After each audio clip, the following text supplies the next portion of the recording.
So Rabbi Elazar ben Azariah gets described in Pirket D'Rabbi Natan Chapter 18 by Rebbe, and here's how he describes him. Very similar to Rabbi Tarfon, but a little bit different. Says, student comes over, asks him, or somebody comes and asks him about scripture, and what does he get from Rabbi Elazar ben Azariah?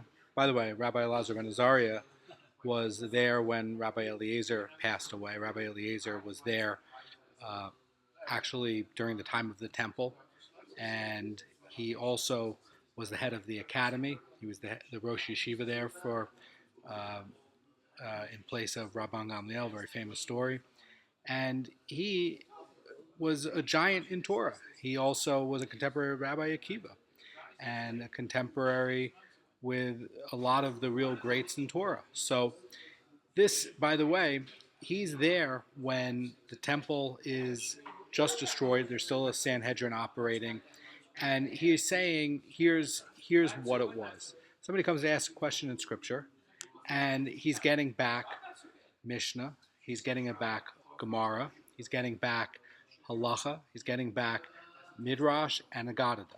Now, that's similar to Rabbi Tarfon. Rabbi Tarfon was quoted as being like this stacked up series of nuts or rocks, and they're always quivering, and you take one away and they all fall down on you. But this is a little bit different. The order is different. Somebody comes and asks him about Scripture, and look at what he's given. He's given Mishnah, Gemara, he's given Agadada, and all of this is from the tradition. All of this has a source within Hazal. All of this is the Masorah going all the way back to Moshe Rabbeinu.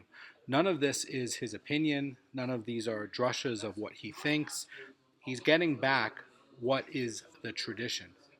And that is something very powerful. In today's time, when we're in Gullus, and we've been in Gullus for a very long time, is that how people are talking when you go and you ask a question on a scripture thing? You hear a lot of drushas, you hear a lot of explanations about things, but where's the source? And Rabbi Elazar ben Azariah, he's giving you the source. He is giving you the laid out tradition of what it is. And that is at the very, very beginning of Gullus. That's what Torah looked like at the very beginning of Gullus. Now today, when you turn on YouTube and you hear a shiur about current events or something like that, where there's no sources and there's no anything with Scripture, nothing to do with Chazal, nothing to ask, well, was this even Torah, right? That's the Torah of Gullus. The Torah of the tradition, back when we actually were there when it had a Sanhedrin running, that's what Torah looked like. That's what we have to try to learning, so that we're learning the tradition on what things mean in the Scripture, what is the Halacha, where is the Mishnah, what is the Midrash, how does it go through? And that's what's so beautiful, by the way, about the Beis Yosef. You open up the Beis Yosef in the Shulchan Aruch, you start looking at it.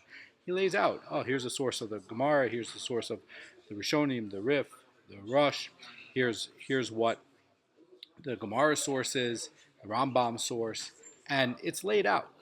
And that is very, very beautiful and reliable. And that's what we should look for when we're listening to a shiur, when we're looking at what we should be trying to do when we're learning Torah or listening to Torah. That is what real Torah looks like. That is what Rabbi Elazar ben Azariah is giving us. Have a great day.